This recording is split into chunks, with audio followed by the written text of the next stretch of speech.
Good evening and welcome everyone to this YouTube channel, Jatin Verma's IAS Academy. So guys, we are here to discuss the Good Governance Report, the first Good Governance Report which was released by the ministry in the year 2019. December 25 को ये report release करी गई थी, first Good Governance Report. This is relevant for prelims as well as mains. For prelims हमारा GS के लिए ये relevant है और for mains GS paper 2 के लिए UPSC Civil Services exam के लिए this is going to be relevant for you guys. Now, latest edition of Good Governance Index has been launched on the occasion of Good Governance Day. What is Good Governance Day? Good Governance Day is observed on the birth anniversary of former Prime Minister Atal Bihari Vajpayee, 25th December. It was observed for the first time in 2014. It is a tool to assess the status of governance and the impact of various steps, interventions taken by the state government and union territories. तो ये सब इसमें discuss किया जाता है, one by one देखेंगे इसका context क्या है, लेटेस्ट एडिशन इसका रिलीज किया गया, राइट? तो टूल किस चीज के लिए ये काम आता है? Now good governance index consists of 10 broad sectors, 10 broad sectors हैं and 50 indicators. These indicators are given different weightage under one governance sector to calculate the value. These indicators are given different weightage under one governance sector or the other to calculate its value. अब good governance, अगर मैं आपसे ये question पूछूंगा कि good governance as a right, do I have the fundamental right to good governance explicitly mentioned in the constitution? क्या कथनी तौर पे, क्या रिटन में हमारी इंडियन कॉन्स्टिट्यूशन में good governance as a right, fundamental right mentioned है या नहीं? आपको ये बताना है. Just give me 1 minute guys.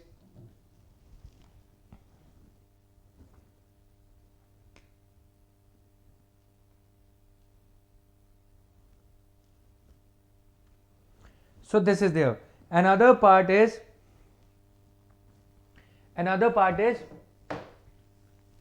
while identifying the governance sectors, a zero-based approach was adopted and guidance from existing frameworks was also taken.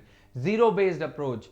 Governance sectors को identify करते time कोई ऐसा नहीं है कि पिछले साल का डेटा या कुछ इसमें लिया गया है, नहीं. Zero-based approach. Schedule 7 list 2 and 3 state list और कॉन्करेंट लिस्ट में दिए गए सब्जेक्ट्स जो हैं आर्टिकल 246 में, उनको ध्यान में लिया गया है इसमें. और sustainable development goals United Nations agenda 2030 जो है उसको ध्यान में रखते हुए ये बनाए गए हैं आर्टिकल 246 के अंडर. तो स्केड्यूल 7 ऑफ इंडियन कॉन्स्टिट्यूशन को ये इनपुट्स हैं इसके कि स्टेट्स जो हैं इन लिस्ट पे सब्जेक्ट्स जो दिए गए हैं स्टेट्स के, उन पे क्या काम कर रही हैं, राइट? और दूसरा सस्टेनेबल डेवलपमेंट गोल्स पे स्टेट्स ने क्या काम किया है, what work has been done by the respective states in these arenas.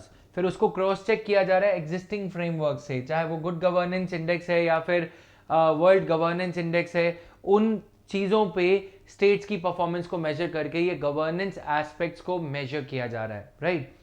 तो ये जितना ज़्यादा इसके बारे में बैकग्राउंड इन्फॉर्मेशन पता होगी उतना मेमोराइज करने में आसानी होगी. The index is a uniform tool to assess the status of governance and impact of various interventions taken up by the state governments and union territories. The states are assessed on the performance in 10 sectors. The performance of the states is measured on these 10 parameters. Number 1, agriculture and allied sector. Now I will also ask you a question as to this subject. Agriculture as a subject is given in which list of the constitution? List 2, state list या concurrent list या फिर union list. Commerce and industries ये दूसरा parameter है जिस पे states को major किया जाता है. Human resource development, public health, public infrastructure and utilities, economic governance, states की इकोनॉमिक गवर्नेंस कैसी है, ईज ऑफ डूइंग बिजनेस उन स्टेट्स में कैसा है, social welfare and development, states में सोशल वेलफेयर कितनी है, डेवलपमेंट कैसी है स्टेट की, ये भी देखा जाता है. Judicial and public security, environment and citizen centric governance, citizen को ध्यान में रख रही है राज्य सरकार या नहीं, whether the state government is keeping the citizen in mind और नॉट. सिटीजन के लिए पब्लिक ग्रीवेंसेस के लिए क्या क्या कदम किसी पर्टिकुलर स्टेट गवर्नमेंट ने उठाए हैं। जैसे कि कुछ स्टेट्स ने public service delivery bill pass किया है। पब्लिक सर्विस डिलीवरी मतलब in how many days should the electricity connection in a particular state be installed. Public service delivery, right? Clear? All these things are being done. 10 sectors याद करने के लिए एक थोड़ा सा इसको हम डायग्रामेटिक वे में या प्रेजेंटेशन वे में देखते हैं. Commerce and industries, human resource development is also taken into account. Yes, okay, human resource development, the second point. First point, commerce and industries. Third point, judicial and public security. Fourth point, social welfare and development. Good governance index किन किन ingredient से, किन किन aspect से बनाया गया है. Economic governance of a state, yes. Then public infrastructure कैसा है, ट्रांसपोर्ट कैसा है स्टेट में, 24/7 इलेक्ट्रिसिटी आती है या नहीं, ये सब. पब्लिक हेल्थ, कितने डॉक्टर्स हैं, प्राइमरी हेल्थ सेंटर्स में क्या एडिक्वेट स्टाफ अवेलेबल है या नहीं, ये सब चीज़ें देखी जाती हैं. Citizen centric governance, citizen centric governance होनी चाहिए. मंत्री सेंट्रिक या ब्यूरोक्रेटिक या ब्यूरोक्रेसी सेंट्रिक या बाबू टाइप कल्चर कम होना चाहिए स्टेट में. एनवायरनमेंट के लिए स्टेट क्या क्या कर रही है, पर्यावरण संरक्षण के लिए, एनवायरनमेंट इसके लिए, इकोलॉजी एंड एनवायरनमेंट के लिए क्या क्या काम किया जा रहा है. Then agriculture, the last one. Agriculture is otherwise the first one, लेकिन हमने इसे रिवर्स ऑर्डर में जानबूझ के स्टडी किया है ताकि आपको याद हो जाए. तो ये पैरामीटर्स आपसे पूछे जा सकते हैं प्रीलिम्स में. कौन कौन से पैरामीटर्स इसमें कॉग्नाइजेंस में लिए जाते हैं, ये क्वेश्चन बन सकता है. तो index is a uniform tool to assess the status of governance and the impact of various interventions taken up by the state governments and union territories. Top 6 rankers, जैसा कि पूछा जाता है यूपीएससी में, टॉप 6 रैंकर्स कौन कौन है. Tamil Nadu number 1, Tamil Nadu is number 1, Maharashtra number 2 है, Karnataka number 3, Chhattisgarh number 4, Andhra Pradesh number 5, Gujarat is at number 6. The top 6 rankers are among the big states, are from the big states only. Gujarat, Andhra Pradesh, Chhattisgarh, ये सारी बड़ी स्टेट्स हैं. अच्छा, गुड गवर्नेंस की यदि हम बात कर रहे हैं तो जेवीएन एनालिसिस अगर हम देखें तो छत्तीसगढ़, अगर कभी ये मेंस में क्वेश्चन आता है कि क्या नई स्टेट्स बनाने का फायदा हुआ, सन 2000 में, in the year 2000 India had created 3 new states out of the existing states. UP से, मध्य प्रदेश से और बिहार से 3 नई स्टेट्स बनाई गई थी. यूपी से जो स्टेट बनाई गई उत्तराखंड, उसके बाद बिहार से जो स्टेट बनाई गई झारखंड, मध्य प्रदेश को डिवाइड करके जो स्टेट बनाई गई उसका नाम था छत्तीसगढ़. अगर ये क्वेश्चन पूछा जाए, if this question is asked whether the creation of new states leads to any increase in good governance in the states, the answer would be yes in case of Chhattisgarh. Clear? Chhattisgarh के जो पूर्व, जो former chief minister थे, शायद BJP से थे, उनका काम काफी अच्छा रहा. उन्होंने फूड सिक्योरिटी एक्ट पास किया था, right. Despite the fact that it is a highly backward state, उसके बावजूद भी गुड गवर्नेंस इंडेक्स में ये एक प्लेस पा रही है state of Chhattisgarh. States eight the bottom, जो स्टेट्स लास्ट में हैं, ओडिशा, बिहार, गोवा, उत्तर प्रदेश एंड झारखंड. अब अगर आप ये क्वेश्चन का आंसर लिख रहे हैं, whether the creation of new states out of the existing states leads to any perceptible increase in the good governance, in case of Jharkhand answer is no. समझ में आया? ये छोटी छोटी चीजों को हम अपने यूपीएससी के जीएस मेंस पेपर 2 के लिए किस तरह से यूज कर सकते हैं.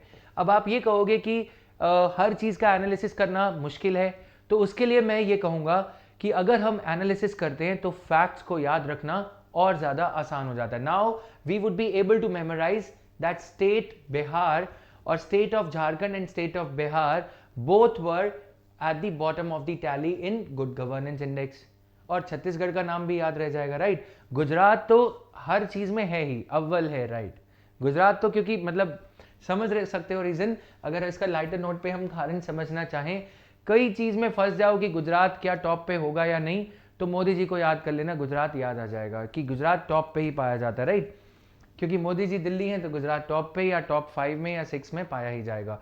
Now in the agriculture and allied, ये सिर्फ याद रखने का तरीका था, otherwise I am a big fan of mister Modi. Now in the agriculture and allied ranking Madhya Pradesh का टॉप रैंक है। मिजोरम, दमन एंड दीव, यूटीज में Daman and Diu are the best performing states in the agriculture. The rating took into account the growth rate of the agriculture and allied sectors. Food grains production और ये सब चीजें इसमें की जा रही हैं, right. Horticulture produce, milk and meat production and crop insurance. Agriculture की रेटिंग में क्या क्या चीजें संज्ञान में ली जाती हैं? What all things are taken into cognizance while giving a rating to a state on the basis of agriculture in the parameter agriculture. While assessing the performance of commerce and industries across the states, Jharkhand top पे है, Uttarakhand second number पे है, दिल्ली जो है third number पे है, right. Commerce and industries, क्योंकि हमने ये जो रैंकिंग देखी है गाइज, इसमें कॉमर्स एंड इंडस्ट्रीज भी है, राइट। तो और उसके बाद एग्रीकल्चर है, इकोनॉमिक डेवलपमेंट है। तो हम पूरी तो इसमें स्टडी नहीं करेंगे, जो इंपॉर्टेंट है, जो काफी ज्यादा एनालिसिस में, डिबेट में चल रही थी, वो चीजें हम डिस्कस करेंगे। नाउ स्टेट्स टॉप पे कितनी है? हमने 6 नंबर तक तो यहां से स्टडी कर ली थी। We have already studied the states up to 6th number, right. Gujarat, Andhra Pradesh, Tamil Nadu, फिर उसके बाद 7th नंबर पे है हरियाणा, फिर केरला, फिर Madhya Pradesh, west Bengal, Telangana, Rajasthan 12th number पे है, राइट। पंजाब 13th पे likewise. Parameter wise ranking among big states, public infrastructure state जो है एक आई है, एक स्टेट का इसमें नाम है पब्लिक इंफ्रास्ट्रक्चर में जो बिग स्टेट्स हैं। जुडिशियल एंड पब्लिक स्क्रूटिनी भी एक पैरामीटर है, तो उसमें सिर्फ एक स्टेट है।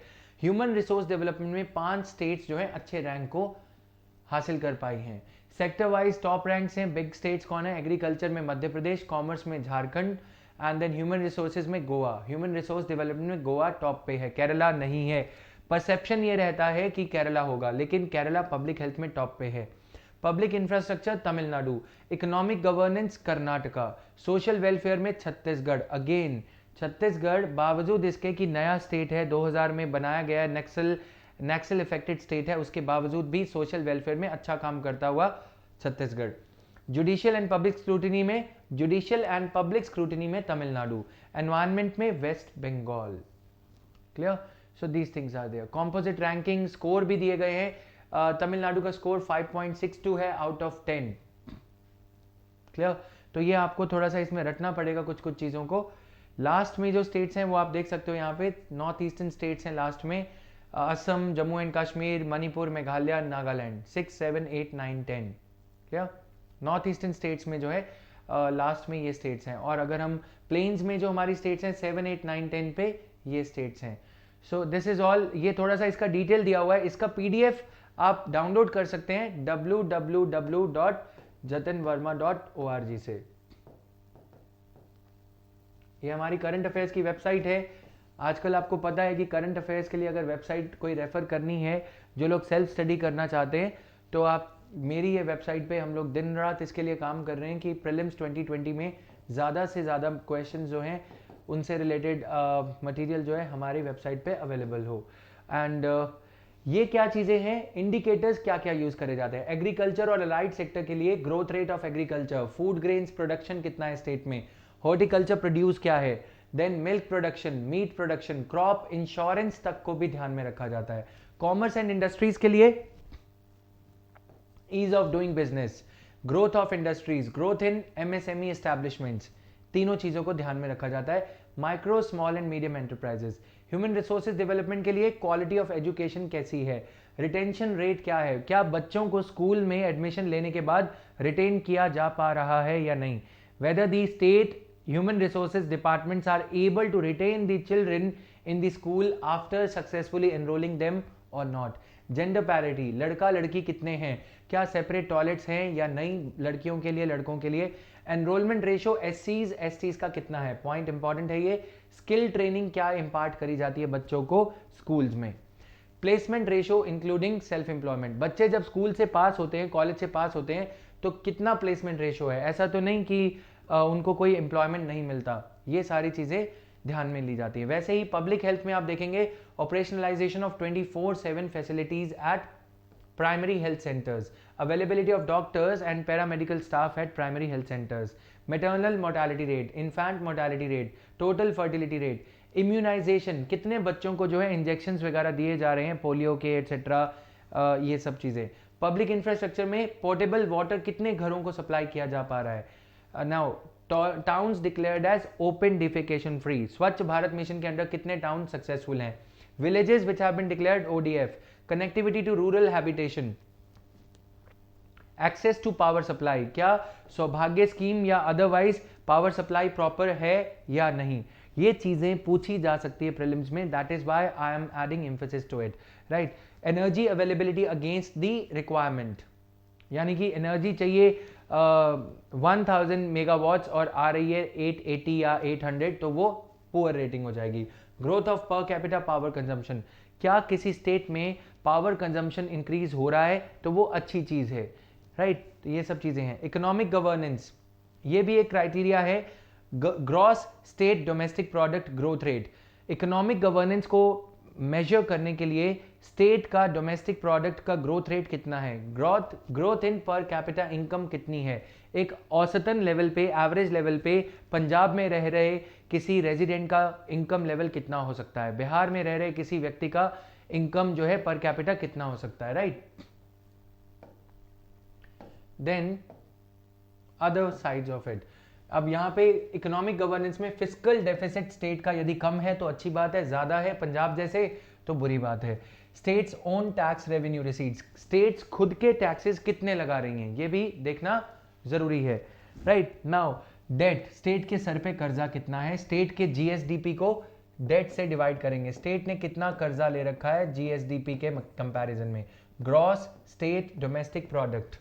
Social welfare and development, sex ratio at birth, health insurance coverage, rural employment guarantee, unemployment, housing for all, economic empowerment of women, empowerment of SCs, STs, OBCs and minorities, disposal of SC, ST atrocity cases by courts, SC, STs के खिलाफ जो प्रताड़न के मामले आते हैं, इनके harassment के matters आते हैं, स्पेशल कोर्ट्स जो इसके लिए सेटअप किए जाते हैं या नहीं, और इनका डिस्पोजल रेट क्या है, राइट। जुडिशरी के लिए कन्विक्शन रेट कितना है, जुडिशरी में अगर 100 मामले एवरेज पे आते हैं, 100 एफआईआर्स होती हैं, तो कितने मैटर्स में कन्विक्शन रेट है। Availability of police personnel, police बल कितना है, population of women police personnel, women as a percentage of overall police, women police personnel as a percentage of overall police personnel. Then disposal of court cases, disposal of cases by consumer courts, consumer courts का भी यहाँ पे नाम लिखा गया है। तो जो चीजें आउटलायर्स हैं, जो चीजें थोड़ा सा अटपटी लगती हैं, वो ज्यादा जरूरी है यहाँ पे। Environment, availability of state level action plan for climate change, change in forest cover, right.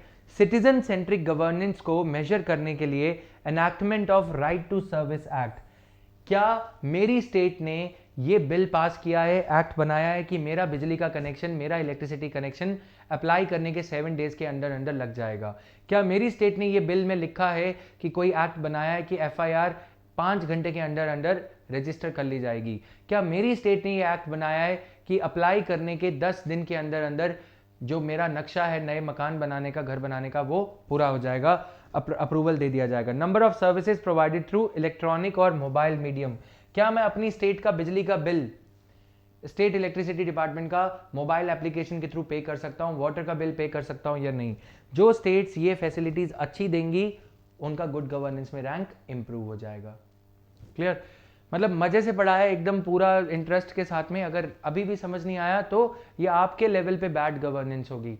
Right now background, government of India constituted a group of secretaries on governance who recommended developing of an index to assess the performance of the states of India.